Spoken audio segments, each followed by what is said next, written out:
Chapter 7, The Royal Banquet. Right this way. Follow us. Come along. Step lively.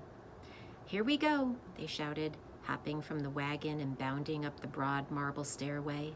Milo and Tok followed close behind. It was a strange-looking palace, and if he didn't know better, Milo would have said that it looked exactly like an enormous book, standing on end, with its front door in the lower part of the binding just where they usually place the publisher's name. Once inside, they hurried down a long hallway which glittered with crystal chandeliers and echoed with their footsteps. The walls and ceiling were covered with mirrors, whose reflections danced dizzily along with them, and the footman bowed coldly. "We must be terribly late," gasped the Earl nervously as they reached the tall doors of the banquet hall. It was a vast room, full of people loudly talking and arguing. The long table was carefully set with gold plates and linen napkins. An attendant stood behind each chair, and at the center, raised slightly above the others, was a throne covered in crimson cloth. Directly behind, on the wall, was the royal coat of arms, flanked by the flags of Dictionopolis. Milo noticed many of the people he had seen in the marketplace. The letterman was busy explaining to an interested group the history of the W, and off in a corner, the humbug and the spelling bee were arguing fiercely about nothing at all. Officer Shrift wandered through the crowd, suspiciously muttering, "Guilty, guilty, they're all guilty," and on noticing Milo, brightened visibly and commented in passing, "Is it 6 million years already? My, how time flies." Everyone seemed quite grumpy about having to wait for lunch, and they were all relieved to see the tardy guests arrive. "Certainly glad you finally made it, old man," said the humbug, cordially pumping Milo's hand. "As guest of honor, you must choose the menu, of course." "Oh my," he thought, not knowing what to say. "Be quick about it," suggested the spelling bee. "I'm famished, F-A-M-I-S-H-E-D." As Milo tried to think, there was an ear-shattering blast of trumpets, entirely off-key, and a page announced to the startled guests, "King Azaz the Unabridged." The king strode through the door and over to the table and settled his great bulk onto the throne, calling irritably, "Places, everyone, take your places."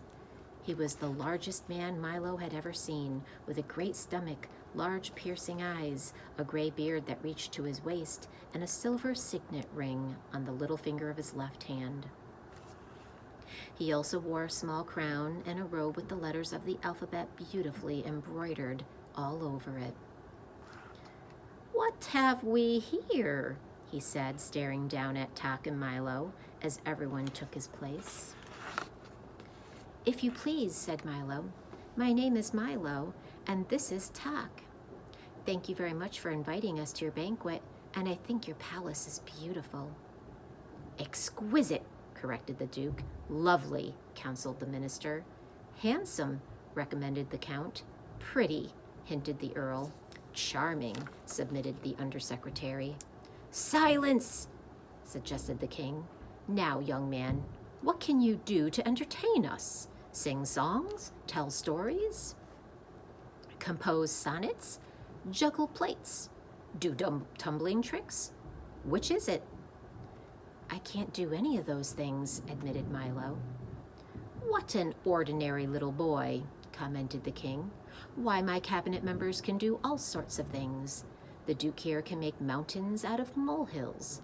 The minister splits hairs. The Count makes hay while the sun shines. The Earl leaves no stone unturned. And the undersecretary," he finished ominously, "hangs by a thread. Can't you do anything at all?"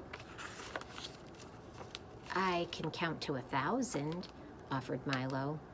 "Ah, numbers! Never mention numbers here. Only use them when we absolutely have to," growled Azaz disgustedly. "Now, why don't you and Tok come up here and sit next to me, and we'll have some dinner." "Are you ready with the menu?" reminded the humbug. "Well," said Milo, remembering that his mother had always told him to eat lightly when he was a guest, "why don't we have a light meal?" "A light meal it shall be," roared the bug, waving his arms. The waiters rushed in carrying large serving platters and set them on the table in front of the king. When he lifted the covers, shafts of brilliant colored light leaped from the plates and bounced around the ceiling, the walls, across the floor, and out the windows. "Not a very substantial meal," said the humbug, rubbing his eyes, "but quite an attractive one. Perhaps you can suggest something a little more filling." The king clapped his hands, the platters were removed, and without thinking, Milo quickly suggested, "Well, in that case, I think we ought to have a square meal of—" "A square meal it is," shouted the humbug again. The king clapped his hands once more, and the waiters reappeared, carrying plates heaped high with steaming squares of all sizes and colors. "Ugh," said the spelling bee, tasting one. "These are awful." No one else seemed to like them very much either, and the humbug got one caught in his throat and almost choked. "Time for the speeches," announced the king, as the plates were again removed and everyone looked glum. "You first," he commanded, pointing to Milo. "Your Majesty, ladies and gentlemen," started Milo timidly. "I would like to take this opportunity to say that in all the—" "That's quite enough," snapped the king. "Mustn't talk all day." "But I'd just begun," objected Milo.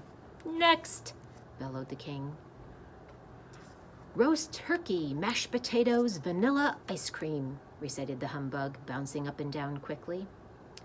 What a strange speech, thought Milo, for he'd heard many in the past and knew that they were supposed to be long and dull.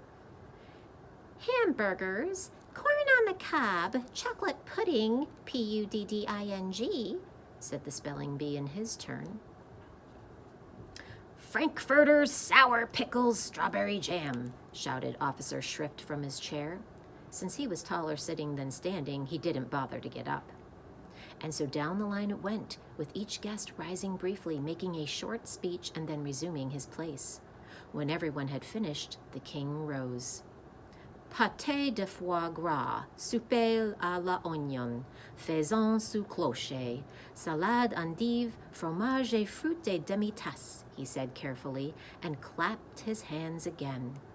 The waiters reappeared immediately, carrying heavy hot trays which they set on the table. Each one contained the exact words spoken by the various guests, and they all began eating immediately with great gusto.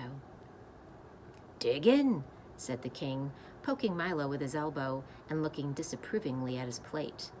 "I can't say that I think much of your choice." "I didn't know I was going to have to eat my words," objected Milo. Of course, everyone here does," the king grunted. "You should have made a tastier speech." Milo looked around at everyone busily stuffing himself, and then back at his own unappetizing plate. It certainly didn't look worth eating, and he was so very hungry. "Here, try some somersault," suggested the Duke. "It improves the flavor." "Have a rigmarole," offered the Count, passing the bread basket. "Or a ragamuffin," seconded the minister. "Perhaps you'd care for a synonym bun," suggested the Duke. "Why not wait for just your desserts?" mumbled the Earl indistinctly, his mouth full of food. "How many times must I tell you not to bite off more than you can chew?" snapped the undersecretary, patting the distressed Earl on the back. "In one ear and out the other," scolded the Duke, attempting to stuff one of his words through the Earl's head. "If it isn't one thing, it's another," chided the minister.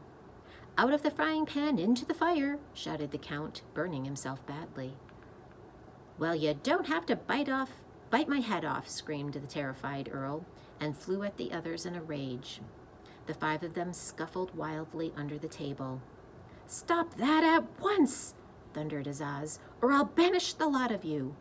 "Sorry, excuse me, forgive us, pardon, regrets," they apologized in turn, and sat down glaring at each other. The rest of the meal was finished in silence until the king, wiping the gravy stains from his vest, called for dessert. Milo, who had not eaten anything, looked up eagerly. "We're having a special treat today," said the king, as the delicious smells of homemade pastry filled the banquet hall. "By royal command, the pastry chefs have worked all night in the half bakery to make sure that—" The half-bakery? Questioned Milo. Of course the half-bakery, snapped the king. Where do you think half-baked ideas come from? Now please don't interrupt. By royal command, the pastry chefs have worked all night to... What's a half-baked idea? Asked Milo again. Will you be quiet? Growled Azaz angrily. But before he could begin again, 3 large serving carts were wheeled into the hall, and everyone jumped up to help himself. They're very tasty, explained the humbug, but they don't always agree with you. Here's one that's very good. He handed it to Milo, and through the icing and nuts, Milo saw that it said, "The earth is flat."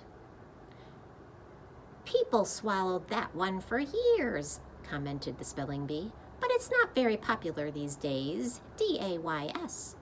He picked up a long one that stated, "The moon is made of green cheese," and hungrily bit off the part that said cheese.